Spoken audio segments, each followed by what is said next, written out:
नमस्कार, मी मनश्री पाठक. बातमीपत्रात आपलं स्वागत. बातम्यांच्या सुरुवातीला बघणार आहोत टॉप 9 राजकीय बातम्या.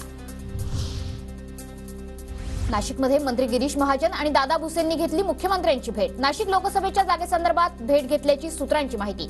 नाशिकच्या जागेवर उमेदवार लवकरच जाहीर करण्याची मागणी. महाविकास आघाडीच्या उमेदवारांकरता आज आदित्य ठाकरे कोल्हापूर आणि हातकणंगलेत. उद्धव ठाकरेंचीही रत्नागिरीत सभा. नारायण राणेंसाठी मनसेची रत्नागिरीत आज संध्याकाळी 6 वाजता सभा. संदीप देशपांडे, अविनाश जाधव आणि बाळा नांदगावकर नारायण राणेंचा प्रचार करणार.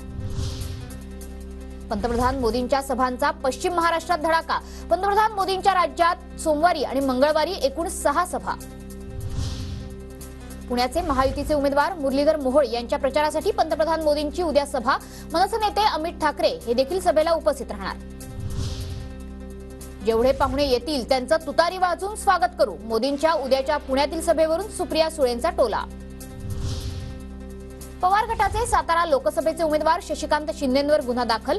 बाजार समितीच्या गाळ्यांचा एफएसआय वाटपात घोटाळा केल्याचा आरोप. नवी मुंबईच्या एपीएमसी पोलीस ठाण्यात गुन्हा दाखल. कितीही गुन्हे दाखल झाले तरी शरद पवारांची साथ सोडणार नाही. उद्या काहीही होऊ द्या, मात्र सर्वांनी निवडणूक लढा. शशिकांत शिंदेंचं वक्तव्य. शशिकांत शिंदेंना अटक केली तर लोकशाही मार्गाने राज्यातील प्रत्येक तालुक्यात लढा उभारणार.